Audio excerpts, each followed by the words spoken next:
વિકાસ સપ્તાહના પ્રથમ દિવસે જ રાજકોટ જિલ્લાના 2 ગામને મળી રૂ43.75 લાખના વિકાસ કાર્યોની ભેટ। 1000 જેટલા લોકોએ ભારત વિકાસ પ્રતિજ્ઞામાં જોડાઈ દેશને 2047 સુધીમાં વિકસિત બનાવવા સંકલ્પ લીધો। રાજકોટ તારીખ 08 ઓક્ટોબર સમગ્ર રાજ્યની સાથે રાજકોટ જિલ્લામાં વિકાસ સપ્તાહ 2025ની ઉમંગભેર ઉજવણી થઈ છે। વિકાસ રથ ગામડે ગામડે જઈને વડાપ્રધાન શ્રી નરેન્દ્રભાઈ મોદીના શાસનકાળમાં રાજ્યમાં થયેલા સ્વર્ણિમ વિકાસની સિદ્ધિઓની ગાથા છેવાડાના લોકો સુધી પહોંચાડી રહ્યો છે।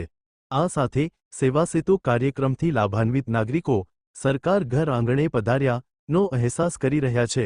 ત્યારે રાજકોટ જિલ્લામાં ગતરોજ વિકાસ સપ્તાહના પ્રથમ દિવસે જ 2 ગામને રૂ43.75 લાખના વિકાસ કાર્યોની ભેટ મળી છે। ગત રોજ વિકાસ સપ્તાહના પ્રથમ દિવસે વિકાસ રથ સરદાર ગામે પહોંચ્યો હતો। અહીં બાલિકાઓના હસ્તે રથના ઉમંગથી વધામણા કરવામાં આવ્યા હતા। આ અવસરે ગામમાં 30 લાખના ખર્ચે થયેલા વિવિધ 6 જેટલા વિકાસકામોના લોકાર્પણ કરીને ગામલોકોને જાણે આગોતરી દિવાળી ભેટ આપવામાં આવી હતી। આ તકે 250મી વધુ ગ્રામજનો ભારત વિકાસ પ્રતિજ્ઞામાં જોડાયા હતા।